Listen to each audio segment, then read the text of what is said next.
那接下来呢，我们就是继续呢讲述中医。那我们之前呢就是讲完了气有部，那今天呢最主要就是要开始讲述就是经部中的见解。那同样呢，在讲述经部中的时候呢，它也分成了就是性向、分类、语词解说等就是7个科判。那在解释内容之前呢，就是我们前2堂课呢，就是有先讲述了19个这个名相的解释。那就是关于说今天要上课的这些内容呢，那这些名相在前2堂课呢，我们已经解释完了。那我们在讲述到经部中的时候呢，我们可以了解到说，经部中呢，它也就是说佛教的四部中医呢，就是有分为就是大乘的中医师以及小乘的中医师。那经部中呢，是在大小乘中医师里面呢，它是属于小乘的中医师。那所以呢，这边就是讲说小乘中医师里面的经部中呢，它是如何来解释跟道果的内容。那在这边呢，我们就先看到第7页的最下面，就想要说呢，这边先讲述经部中的这个系统。那其中呢，就是分为7项来做说明。那以上文来说，直接翻的话呢，就是把说呢，它可以分为7个科判。那这7个科判呢，就是从第一个呢讲述到定义，就是我们所说的性相。那第2个呢是分类，那第3个呢是语词解说，第4个是静的主张，第5个是有静主张，第6个呢是无我。那第7个呢就想要说地道的建立。那对于说以科判呢来做分类呢，那这个在印度的这些论点里面呢是没有这种方式。科判来做分类呢，是从就是印度的这些论点呢翻译成藏文之后呢，那藏系的这些祖师呢他们所创的。那为什么要把这些来做科判呢？做科判最主要目的呢，就是了解说每一段经典它的内容，它的所权呢是什么。所以总的来说呢，就是为了使我们更容易了解到经论的内容呢，所以安立了这些科判。那接下来呢，我们就先看到第一个定义，也就是性相的部分。所以我们看到第8页，就是讲说呢，承许至正分以及外经2者的说小乘中医的普特伽罗呢，那就是经部中的定义，或是经部中的性相。那所以我们在看经部中它的性相的时候呢，我们可以了解到说它有3个内容，就是第一个呢，它是承许至正；第2个呢，它是承许外境；第3个呢，它是小乘中医的普特伽罗。所以呢，如果只承许至正不承许外境的话呢，它就一定不会是经部中。同样呢，它承许外境，但是不承许至正的话呢，它也一定不会是经部中。它承许了至正，又承许了外境，但是呢，它如果不是小乘中医的普特伽罗的话呢，那它也不会是经部中。所以我们可以了解到说呢，光从这个性相呢，我们就可以了解到说，凡是经部中呢，它要具备呢这3个条件。那所以从这边来看的话呢，我们就能够更清楚了解说经部中它所代表的意思。那在讲述内容之前呢，那我们先来解释就是7个科判彼此之间的关系。因为对于说名相呢，我们之前已经解释过了。那我们先来讲述说7个科判它彼此的关系。第一个我们看到说性相，为什么要讲述性相呢？性相它最主要就是在讲述到说哪一种叫做经部中，经部中它的意思呢到底是什么？什么样的人或是什么样的东西呢，它可以称之为是经部中。所以一开始呢就先讲了性相。那所以呢，我们在看到就是经部中的性相的时候呢，我们可以从性相呢就了解到说，佛教的4部中医呢，它彼此之间的差别在哪里？为什么呢？会称为一切有部，它的原因呢是什么？可以从它的性相来了解。那同样呢，为什么这些呢称之为是经部中？那这一类的普特伽罗呢会称之为叫做唯识中，这些呢会称之为是中观中。所以从性相呢就可以很明显的呢看出，就是4部中医呢他们彼此之间程序的不同。所以最主要呢就是他们在见解之上呢有一个不共的程序，所以呢符合这个条件的有情呢就称之为是经部中。那因为说程序不同的缘故呢，所以我们可以了解到呢，他所依据的这个经典呢，肯定呢也是不一样的。那因为依据的经典不一样的缘故呢，所以他们所承许的根道果呢，就会4部中医呢，他们所承许的根道果就会有他们自己不共的这种跟道果。那对于说他们所依据的这些经论呢，他们大部分会对自己所承许的这些经典或者是论点呢，他们会去做如言取义。那所以呢，我们光从性相呢就可以了解到说，哦，每一个宗义呢它的体性，然后说还有宗义彼此之间的差别，以及了解到说呢，从他们的性相里面呢，我们可以了解到说，哦，它最主要依靠的这个见解的依据呢，到底是什么？那同样呢，他们对于说这个所依据的见解的这个经典呢，那对于他的所权呢，他们是如何去安立的？所以从性相呢，就可以看出这些内容。我们呢，就是可以从就是平直的性相呢，我们知道说在安立平直的性相的时候，是安立到说大腹扁浊能装水呢是平直的性相，所以呢，我们可以从这个性相呢了解到说呢，不是平直的，像是柱子等的，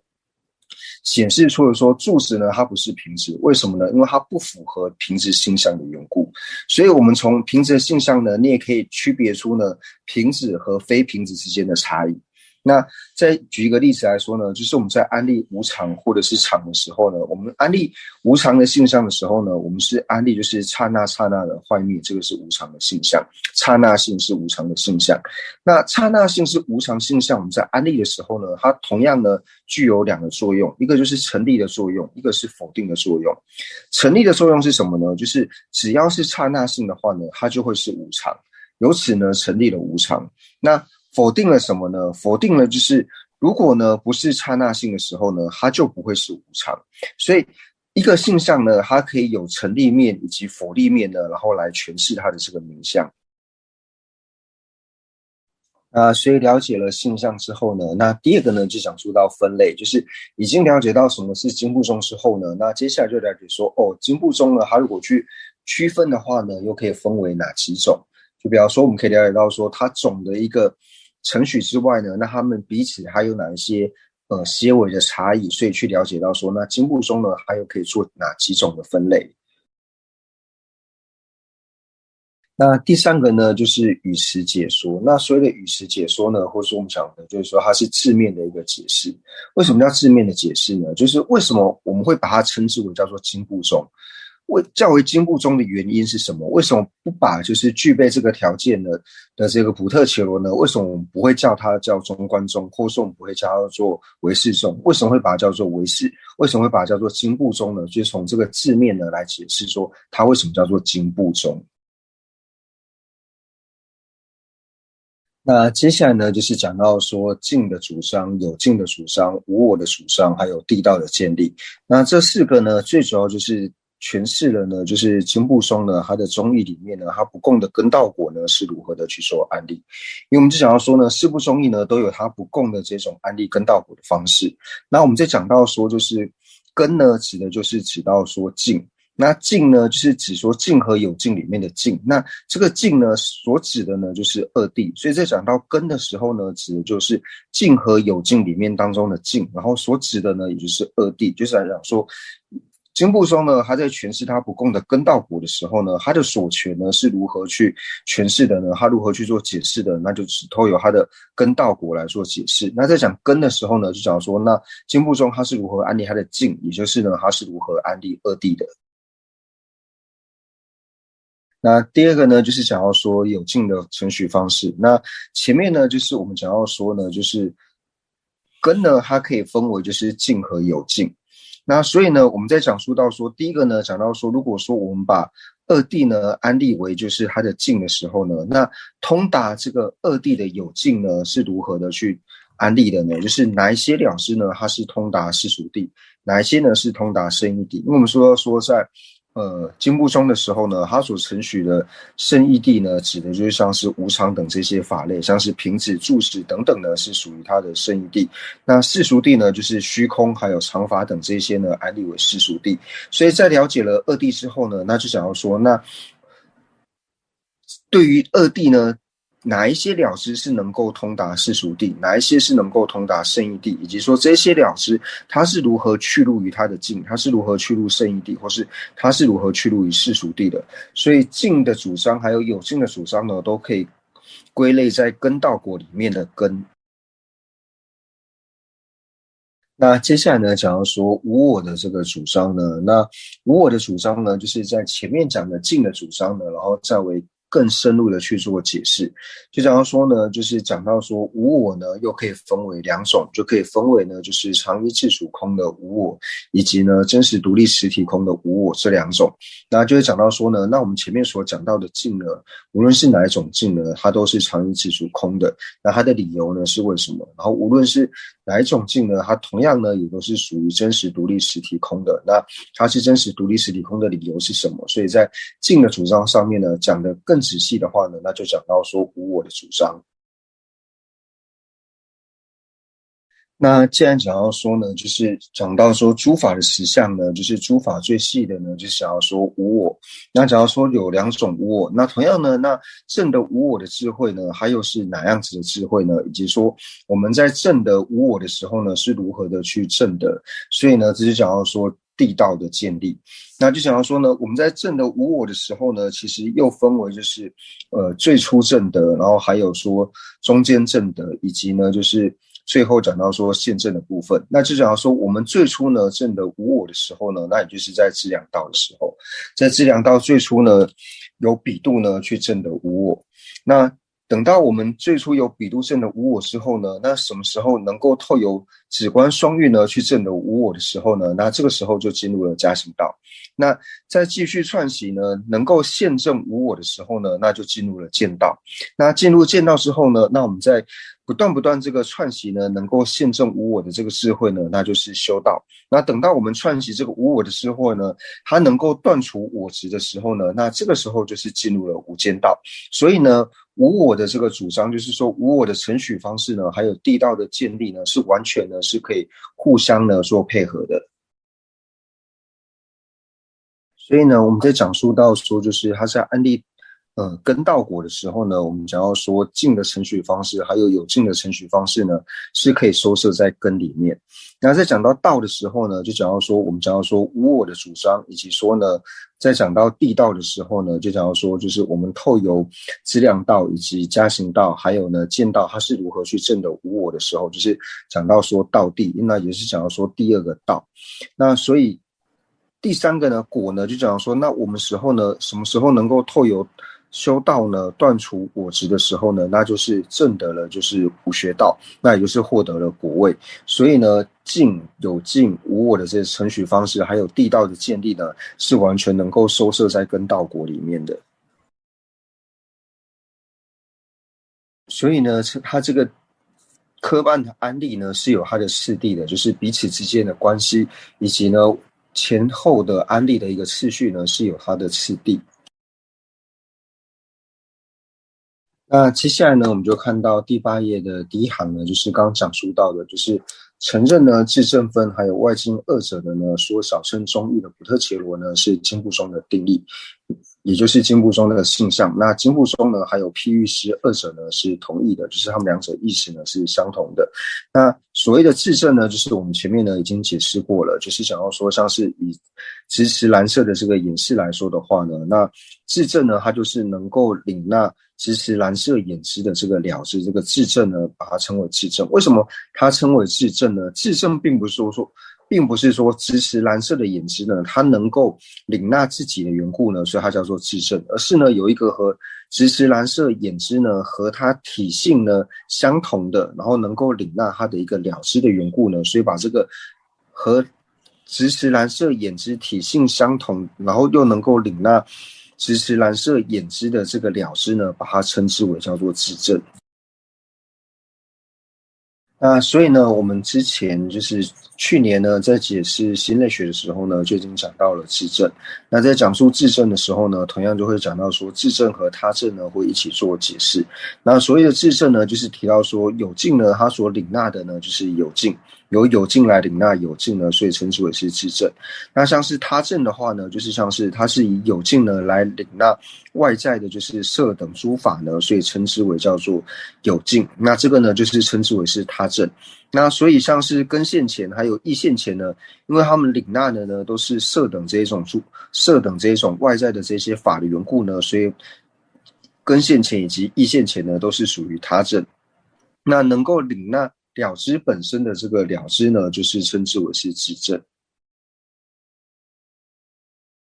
那所以呢，我们要了解到说，就是像还有就是我们在讲到现前的时候呢，还要讲述到余邪现前。那同样的呢，余邪现前呢，它也是呢是属于他证。所以我们在了解到呢，就是像是四种现前里面呢，像是余邪现前，然后意现前，还有根现前呢，全部呢都是属于就是他证的了知。那只有自证呢是属于自证的了知，所以我们才会讲到说，无论是自证呢，或是他证呢，那我们都要很清楚的了解到它的意思。那很清楚的了解到它的意思之后呢，那我们在了解自证的时候呢，那就能够了解他证。那同样呢，在了解他证的时候呢，就能够了解自证。因为如果说我们对于他证的意思不了解的话呢，我们就没有办法很清楚的了解到自证是什么。那对于自证的意思没有办法很清楚了解的时候呢，就无法了解他证。那像是根现前、意现前还有余邪现前呢，因为它所能够通达的呢，都是外在的，像是无常也好，或是无我也好，都是这些外在的境的缘故呢，所以是他证的了知。那像是自证了知呢，它就是领纳呢，它所领纳是有境的缘故呢，所以把它称之为呢是自证。那总而言之呢，他证呢就是往外见的这种了知呢，称之为是他证；那往内见的了知呢，就称之为是自证。为什么是称之为往内见呢？因为它所执持的呢，也是有境的缘故呢，所以称之为叫做往内见的了知。那所以呢，大家如果能够说在承认自证分呢，在这个自证分的下面呢，要是能够标出一个他证的话呢，那对于大家的学习呢就能够有帮助，因为就能够了解到说，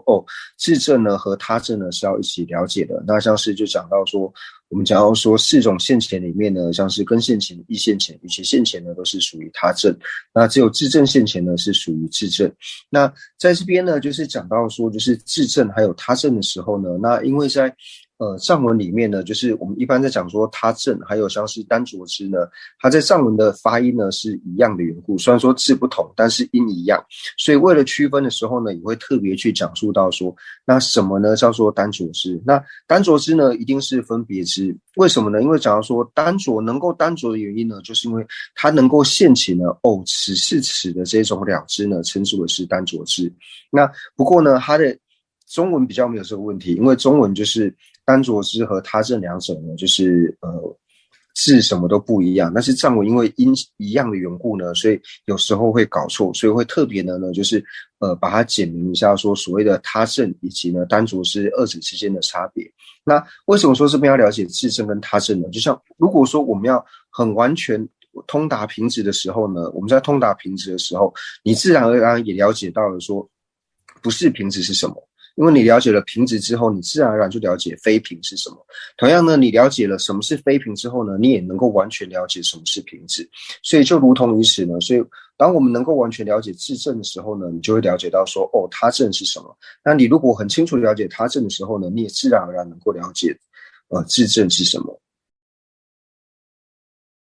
那举一个例子来说呢，就是我们如果要确定这个人是不是小明之前呢，你要认识小明。你唯有认识小明之后呢，你才能够确定说，这个人呢不是小明。如果你连小明是谁你都不认识的时候呢，你怎么能够确定这个人不是小明呢？同样的呢，你要确定这个人不是小明之前，你也要先认识小明。你认识小明之后呢，你才能够确定这个人不是小明。所以就如同说我们在学习社类学的时候，或者说我们在学习这些法类的时候呢，比如说我们在学习常或是无常的时候，我们讲到无常的时候呢，自然而然就会顺带的解释说什么是常。那在解释常的时候呢，也会一起解释到无常。就是唯有两者呢，你都清楚了解的时候呢，你才能够真正的区分出是这个以及不是这个的差别。那接下来呢，就想要说外境。那在讲外境的时候呢，这里所讲的外境呢，并不是想要说非心绪所摄的这些呢叫做外境。那这种讲法呢是应成派承许的方式。应成派呢会承许说是自心绪呢由自心绪所摄的呢就是内，那非由自心绪所摄的呢就是外。但是这里所指的外境呢，并不是讲到说是不是由自心绪所摄持。而是讲到外境的时候呢，是讲到说，就是有一法呢，它和了知呢，并不是同一个习气所生，而且呢，它也不需要观待内在的了知呢，然后和心呢是有距离存在的这些呢，就把它称之为叫做外境。所以呢，我们在讲述到说外境的时候呢，那外境呢，它就和唯识中呢，就是有很大的关联。因为唯识中呢，我们知道说唯识中它会和就是下部中，就是说十四师呢会去辩论。那同样呢，唯识中呢，它也和中观中呢会去做争辩，所以他们彼此之间呢，就是因为见解不合呢，就是常常会有一些争论。那对于唯识中来说呢，他会承许说，就是眼知呢在见到色的时候呢，那见到色的这个眼知和他所见到的色呢，他们是由同一个习气所生的，所以呢，你色不可能说就是离开眼知和脸知同一体性之外呢，然后有一个外在独立存在的色呢，对于唯识中来说呢，它是不承许有这样子外境成立的色的。但是呢，以说十四中来说呢，它跟十四中争执最大的地方呢，就是十四中呢，它承许有一个就是和直色眼知呢，就是完全体性相异的一个色。而且这个色呢，它和直色眼知彼此之间呢，他们是具有因果的关系，就是它和直色眼，它完全不需要观待这个直色眼知，管你这直色眼知是存在还是不存在呢，反正就是有个外境的色存在。那有了这个色之后呢，才会产生了这个直色眼知，所以色和直色眼知之间呢，彼此是因果的关系。所以承许色和直色眼知彼此是因果，又承许色和直色眼知彼此呢是体性相异的时候呢，是直相异的时候呢，那这个时候呢，就承许了外境的存在。那接下来就是我们想要说，就是四部中呢，它彼此呢会做一个争论。那我们刚刚就讲到说，就是和经部中呢做争论的地方。那唯识中呢，它和一切有部呢是在哪一点做争论呢？那他们两者呢都承许外境，所以一切有部呢和唯识中呢，并不会在外境上呢有起争执。他们最主要起争执的部分呢，就是在于自证的部分。那以经部中来说呢，那就像刚所讲述的，就是它和唯识中呢都是承许有自证，所以他们不会在自证上面呢做争吵。他们争吵最主要的目的，他们最主要就是争执的点呢，就是在外境呢是否成立。那唯识中呢，它和中观中呢，就是有争议的点呢，就是在承许到说，就是像这些事物呢，它是否是第十成立的这一点呢，然后来做争论。那同样的呢，下部中呢和中观中在做争论的呢，也是对说事物呢是否是外境是否是第十成立的这一点呢，在做争论。因为无论是中观中呢是承许第十不成立的嘛，那以下部中还有唯识中来说呢，他们承许呢就是事物呢是第十成立的，所以下部中还有中观还有唯识中呢，他们在和中观中争执的点呢，就是差不多的。那虽然说呢，在性相里面呢，就讲到说承许呢，就是自证分还有外境二者的呢，就是小乘中义的普特伽罗。虽然说这边有加上小乘中义的普特伽罗，不过呢，就是我们可以了解到说，像是四部中义里面呢，就是承许自证还有外境呢，二者都承许的呢，其实就只有经部中而已。因为呢，我们知道说，就是一切有部呢，它不承许自证。那唯识中呢，它不承许外境。那以中观秩序派来说的话呢，那随瑜伽行的秩序派呢，它不承许外境。那随经部行的秩序派呢，它不承许自证。那同样呢，应成派呢也不承许自证。所以呢，在内部的这个四部中义里面呢，承许自证还有外境二者的呢，也就只有经部中而已。那这里呢，就想要说，既然呢承许自证以及外境二者呢，就是经部中的话呢，那为什么还要加上小乘中义的普特伽罗？那最主要呢，就讲到说，经部中呢，它对于说就是它是否承许有法无我。那我们知道说，小乘中义师呢是不承许法无我的，因为他们都承许呢，就是诸法呢是有我的，他们承许是法我的。所以讲到小乘中义的普特伽罗的时候呢，最主要就是显示呢，就是经部中呢，他们是承许呢法我的存在。那接下来呢，就讲到说经部中呢，还有譬喻师呢，二者呢是同意的，就讲说他们两者是同意的。那在有一些解释里面呢，有讲到说，就是经部中还有另外一个名字呢，叫做就是说破瓦的中医师。那个破瓦就是我们一般讲破瓦法的那个破瓦，说破瓦的中医师。那这边呢就有讲到说，就是在辛嘎拉呢，那辛嘎好像是斯里兰卡的一个就是佛教的一个派系呢，他们的论点里面呢，就是有讲到说，就是刚刚讲到说破瓦的这个中医师呢，还有说经部宗二者呢，虽然说两者呢都是属于经部宗，但是呢，说破瓦师呢，就是说破瓦的这些中医师呢，他们算是前期的这个经部宗，那经部宗呢算是后期，所以他们可以以前后期呢来看待。那不过呢，以汉系呢，就是在汉传的经典里面呢，有一部叫做《舍利子请问经》。那《舍利子请问经》里面呢，它有讲到说，就是说破瓦中医师还有经部宗呢，他们是同时存在的，而且呢，就是有一位就是汉系的大德呢，在解释《舍利子请问经》的时候呢，他有讲到说，就是说破瓦的中医师呢，以及经部宗二者呢是同意的，就是有这样做解释。那为什么呢？又把它称之为叫说破瓦的中医师呢？那这边破瓦并不是说我们死后修那个破瓦法，而是说呢，就是我们心的续流呢，意识的续流呢，它是在一生一世呢，它的体性呢，就是会不断的延续的下去，从这一生呢，就是转变到下一生，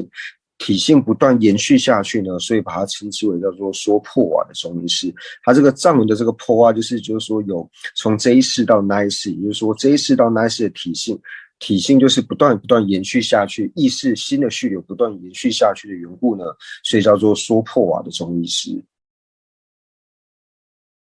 那接下来呢，我们看到第二个分类，就是我们如果把经部宗呢做分类的话呢，可以分为就是随教型的经部宗，还有随理型的经部宗。那所谓随教型的经部宗呢，他们就是对说佛陀所讲的这些经教的内容呢，他们都如言取义的这个经部宗呢，称之为叫做随教型的经部宗。那随理型的经部宗呢，它就是对说佛陀所说的这一些教理呢，它会透由正理观察之后呢，才做承许的呢，那称之为叫做随理型的经部宗。那接下来呢，就想要说以师力来说呢，随教型的经部宗，像是遵循的是阿毗达摩俱舍论的这个经部宗呢，称之为叫做随教型的经部宗。那我们知道说，就是俱舍论呢是释宣论师所造的。那释宣论师在造俱舍论的时候呢，他在造俱舍论当时的这个释宣论师呢，他所持的见解呢是属于经部宗的见解。那所以他在讲述到俱舍论的内容的时候呢，大部分呢就是依教佛的经教呢，然后如言取义呢，然后来撰写的缘故，所以这一部的经部宗呢，随教型的经部宗呢，以师力来说，就像是追寻或者说承许俱舍论的这个经部宗呢，是属于随教型的经部宗。那释亲菩萨他在下半生呢，就释宣论师他在下半生的时候呢，他最主要所持的论点呢，是以唯识宗的论点呢为他主要的观点。那不过呢，就是我们在讲述到说经部宗呢，就是他只讲述经部宗的见解的论点呢，有哪一部呢？那其实呢是在藏地可能是没有翻出来，因为我们讲到俱舍论的时候呢，就是俱舍论它其实可以算得上是一切有部还有经部宗呢共同承许的这个论点。那唯有讲述经部宗的论点呢，在藏地呢可能没有翻译出来，所以藏地的祖师呢，他们在承许经部宗见解的时候呢，大部分都是依靠着就是俱舍论里面呢，或者说像是释心菩萨所造的俱舍论的智识，或者说关于呢就是阿毗达摩集论，或者说关于集论的智识里面呢，他有提到很多就是秩序派不是秩序派，经部宗呢他是如何去做承许的，是从这些内容呢，然后把它组成了就是现在藏地呢他们所承许的经部宗的这个所承许中义的这个内容，但是呢藏地呢应该是找不到一个就是只有讲述经部宗见解的这个论点呢，应该是找不到的。那接下来呢，第二个呢，就想要说随理型的经部宗呢，那就像是呢遵循七部量论的这个经部宗。那一般讲说七部量论呢，就是像是法身论师所著的这个释量论。那在释量论呢，就是有解释到说释量论呢，有一些学者是讲说释量论呢，它是经部宗还有唯识宗呢都是共同承许的，所以在释量论里面呢，讲到说关于经部宗的一些见解的时候呢，那所承许的这个经部宗呢，就是属于随理型的这个经部宗。那对于说随教型以及随理型的经部宗呢，那也有些祖师呢说，就是说随教型的这个经部宗呢，它是承许大乘非佛说的，承许大乘非佛说的经部宗呢，是随教型的经部宗。那承许呢，就是大乘是佛所说的这个经部宗呢，是随理型的经部宗，然后也有说这样子的区别。那除此之外呢，我们之前在解释七部量论的时候呢，也讲到说七部量论它最主要的所权呢，就是讲到说推理八事。那推理八事呢，就讲到说就是限量啊、是限量啊、比度啊、是比度等等。那这推理八事呢，最主要的依据呢，就是来自于就是法身论师的七部量论。那七部量论最主要的依据呢，就是来自于就是陈那论师的就是极量论。所以呢，这边就讲到说，我们一般呢在讲述到说像是关于这些推理八事的时候呢，最主要的依据呢，就是以量学呢为主。那我们在讲述到像是烦恼也好，或是心和心所的这些内容的时候呢，那无论说是经部宗乃至说到中观宗的时候呢，那最主要的依据呢，就是依据着俱舍论，或者说依据着就是集论，就是依靠着阿毗达摩俱舍论或是阿毗达摩集论。所以呢，我们在讲述到说阿毗达摩俱舍论和阿毗达摩集论的时候呢，又讲到说这两部呢称之为叫做上下对法。上对法呢，就是指阿毗达摩集论；那下对法呢，就是指阿毗达摩俱舍论。那接下来呢，就讲到说词语的解说，那就比方说为什么呢？经部宗会称之为是经部宗呢？因为呢，就讲到说他们遵循呢世尊呢，就是佛陀呢所讲的经典主张的宗义呢，所以称之为是经部宗。那这个呢，就是说这个就为什么把它称之为叫做字面上的解说，就是说它从字面来讲，如果它承许佛所讲的这些经典的缘故呢，这些经典的缘故而主张的宗义，所以称之为是经部宗。那这个为什么无法放为性相呢？因为其实四部宗义不管是哪一部，无论是唯识也好，或者说像是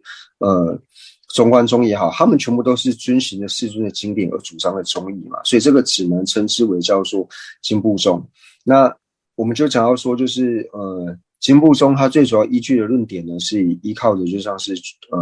阿毗达摩俱舍论来做它主要的依据。那这个前面我们讲到说，一切有部它最主要依循的宗义主张是依着大毗婆沙论呢来承许的缘故呢，所以把它称之为叫做毗婆沙宗。那如同于此呢，就是因为他们承许呢佛陀所讲的经典而主张的宗义呢，所以把它称之为叫做经部宗。那当然这只是字面上的解释。那接下来讲说，而且呢，因为他主张可以透过譬喻的观点呢来说明一切法的缘故呢，所以又称为叫做譬喻师。那这边呢，就是我们可以做一个区别，就是我们一般呢会说，像是经部宗呢，它是不承许，就是大乘呢是佛所说，它是承许呢大乘非佛说。但是呢，是经部宗的话呢，它不一定承许大乘呢非佛说。那这个我们前面就有解释到了。所以以一般的宗义来说呢，就是经部宗，因为我们提到说，就是说十事师呢不承许说大乘是佛说，所以会讲说经部宗它所承许呢是大乘非佛说。但是呢，是经部宗的话呢，它不一定会承许大乘非佛说。那这个是要做区别的。那还有另外一点呢，就是我们在讲述到说究竟的见解呢是应成见，所以应成派的见解来说的话呢，透由应成派它本身的观点来看的话，就是如果学习一切有部还有经部宗的见解的话呢，是能够发起菩提心的。因为能够发起菩提心的时候呢，所以应成派呢，他承许呢就是有支持一切有部还有经部宗见解的这个，就是一切有部和经部宗宗义师呢，然后呢进入大乘之两道的呢，这个呢是他承许的。因为呢发起菩提心或是升起大悲心呢，就是你所持的见解并不会障碍你升起菩提心或说是大悲心。那同样的呢，以唯识宗来说也是一样，他承许呢就是一切有部以及经部宗呢是能够进入到大乘之两道，但是无法进入大乘的加行道。为什么无法进入大乘的加行道呢？因为我们前面就讲到说，要升起加行道的时候呢，要升起就是证得空性的止观双运。那你要证得空性的止观双运的时候呢，那以唯识宗来说的话，就是要证得唯识宗他所承许的就是法无我的内容。那你要证得唯识中法无我的话呢，一切有部和经部中它是无法证的通达，就是唯识中所谓的法无我，因为他们连法无我都不承许，所以呢，它最多就是只能以唯识中来说呢，经部中还有一切有部最多就是只能到大乘的资粮道，无法呢进入大乘的加行道。那同样呢，以中观中来说也是一样，就是其实一切有部还有经部中见解的这些中义师呢，它是能够进入到大乘的资粮道，但是无法呢进入大乘的加行道。那就以我们讲说，就是阿底峡尊者。那阿底峡尊者呢，他的这个受戒师呢，达玛西拉拉吉达，就是达玛西拉拉吉达这位他的上师呢，他一般就承许说呢，他所持的见解呢，他是持一切有部见解的大乘持两道菩萨，我们一般是这样做承许的。那所以到这边呢，接下来我们就是要讲述到说净的主张方式。那所以我们到说这边呢，就是在解释经部中的时候呢，我们分了7个科判。那从一开始呢，在讲述到性相分类，或者说词语解说。那在前面这3个科判呢，最主要呢就是属于在介绍经部中。讲到说经部中呢，它的体性呢是什么样，然后呢，它又分为哪一些，然后为什么会称为经部中，比较像是在介绍经部中。那接下来就是净的主张方式，有净的主张方式，或者说无我的承许方式，还有地道的建立呢。这个呢，最主要呢就是在解释呢，那经部中它的所权呢到底为何？经部中它最主要不共的这些见解呢到底是什么？就是从净的主张方式呢，就是净的这个承许方式呢开始来做解释。那举一个例子来说呢，在前面讲述到就是性相分类词语解说这3个科判的时候呢，比较像是说我们一本书呢，就是在看它的封面，就是说对这一本书的介绍，或者说这本书的书名呢到底是什么，或者说透过这个书名呢，我们大概知道说这本书它的内容呢大概是什么。那从第4个科判开始呢，就是净的程序、有净的程序，还有无我的程序、地道的程序、地道的建立方式呢。那这个呢，就是开始呢打开这本书呢，然后再看里面的内容，就是了解到说它的所权呢，到底这本书的所权呢到底是什么。所以接下来呢，就是进入到说经部中还有不共的见解的部分。那接下来呢，我们就看到第4个科判，就是一切有部呢，它是如何承许净。那在这边呢，就讲到说呢，以量可以圆得呢，就是有的定义，就是说我们讲到净嘛，那净就讲到说就是存在的这些东西，那存在的呢就可以称之为是有。那什么是有的性相呢？有的性相呢，就是量所圆即，就是量呢它能够圆得到的，或者说量能够通达的，只要是量圆得到的。量可以圆到的，或者说量所圆以及量所通达的呢，那它就是存在的，它就是有的。那这个呢，也就是所谓的净。那至于说呢，量所能够圆得的这个净呢，分为哪几种呢？那就是分为2种，那也就是分为二谛，那也就是世俗谛还有生育谛。那我们上一堂课呢，就讲到说，就是经部中呢，它在安立世俗谛还有生育谛的时候呢，就是是很容易去了解的。所谓的世俗谛呢，就是和常法同义的呢，那就是世俗谛；那和无常法同义的呢，那就是生育谛。那接下来呢，就开始解释就是二谛。那就先讲到呢，什么是圣义谛。圣义谛呢，就讲到说，在圣义当中呢，能发挥作用者呢，就是圣义谛的这个定义，就是圣义谛的性相，也就是呢，在真实情况之下呢，它能够发挥作用的这个呢，把它称之为叫做圣义谛，就是在圣义当中呢，具有作用者呢，称之为是圣义谛。那接下来呢，就想要说圣义谛，然后呢，谛实成立、事物、所作性、无常、有为法、物质、志向，那这些呢都是同义的，就他们的意思呢都是相同的。想请教仁波切，就是刚才仁波切有说到那个事物是，我没听清楚是谛实成立还是谛实有物，我没听清楚。那是我想要请问一下，那若是事物周边是谛实成立或是谛实有吗？比如说普特伽罗，我也有点不知道谛实成立跟谛实有是不是同样的意思。那普特伽罗它是谛实成立或是谛实有吗？那我还想要问一下，就是那个经部中对于事物的实有跟假有是如何在做案例的？感谢仁波切。就是在经部中呢，它在承取的时候呢，就是我们这边讲到说，就是生义谛，还有像是谛实成立，还有像是无常呢，它全部都是同义的。所以呢，补特伽罗呢，它当然是谛实成立。那至于说谛实成立，还有像是虚妄成立呢，就是这两者有什么差别呢？那就是讲到说，只要是由因果关系呢，它具有因果关系，就是透由因而感得果的这种呢，就是属于谛实成立。那它并没有办法透由因产生果的这种呢，那就叫做虚妄成立。所以呢，在这里所讲的呢，就讲说谛实成立它就是和无常呢是相同的意思。那虚假成立呢，它就是和常法呢是同样的意思。所以在这里圣义谛以及世俗谛的意思呢，和我们在中观中呢，在讲述到说，中观中呢，他在讲的说，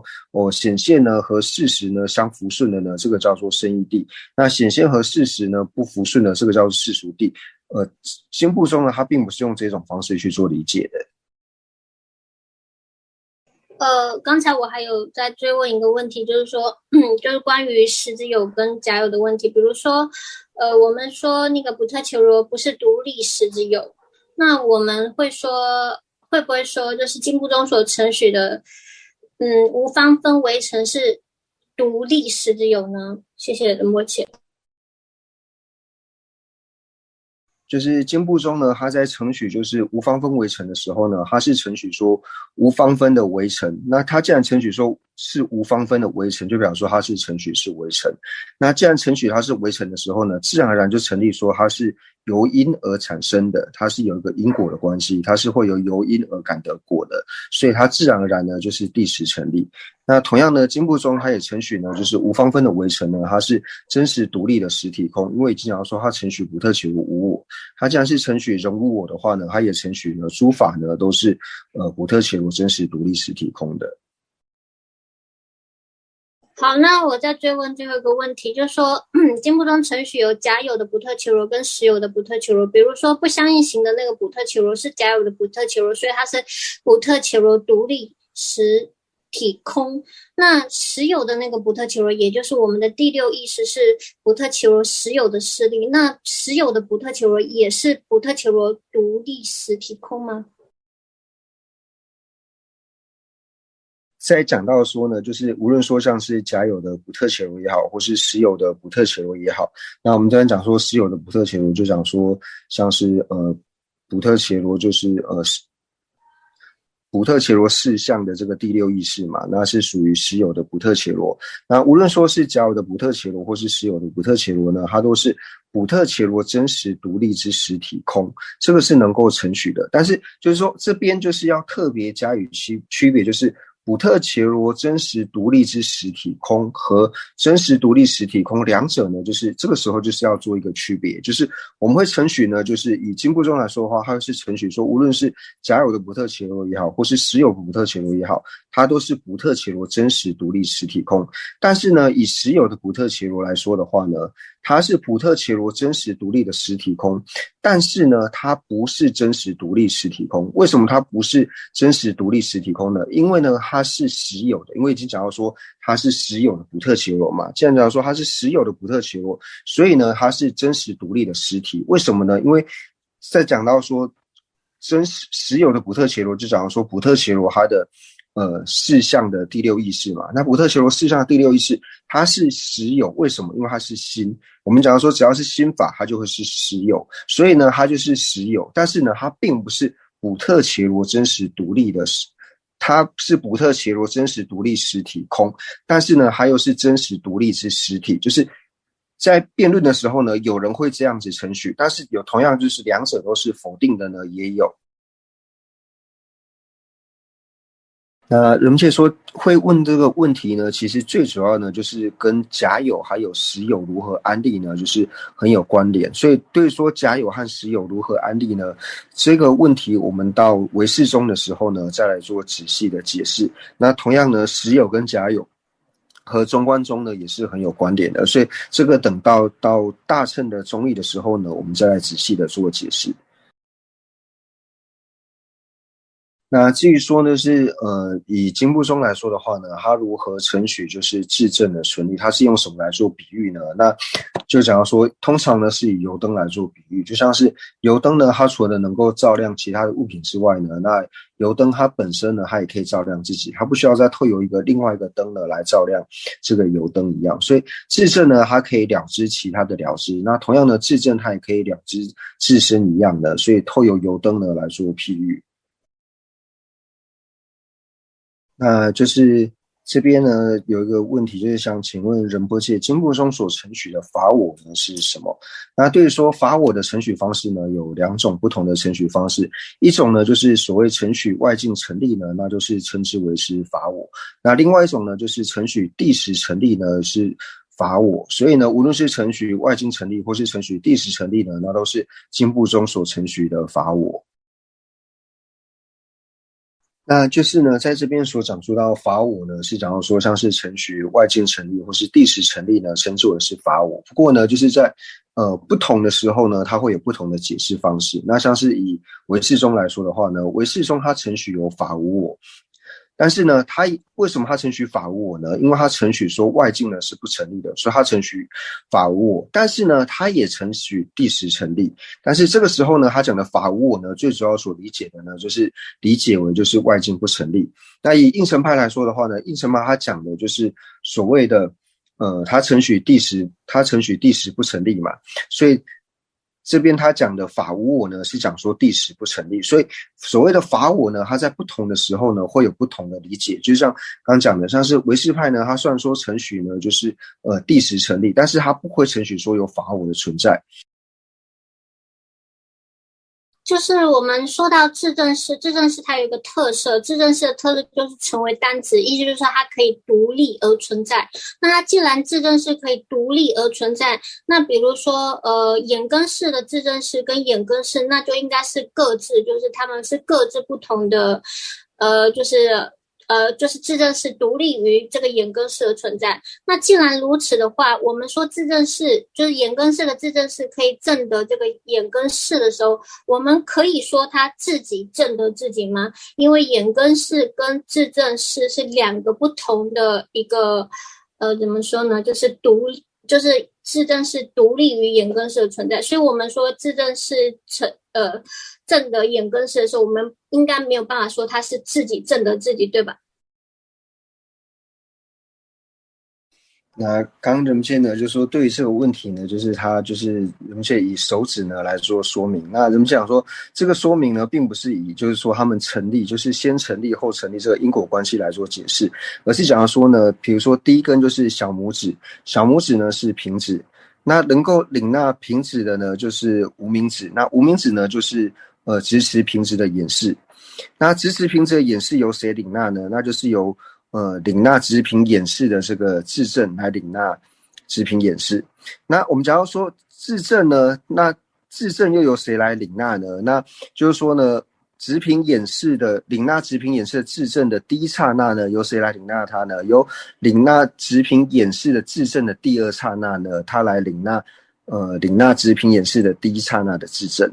但是呢，领纳直平演示第二刹那的这个质证呢，由谁来领纳它呢？是由领纳直平演示质证的第一刹那呢，来领纳直平演示的第二刹那的质证。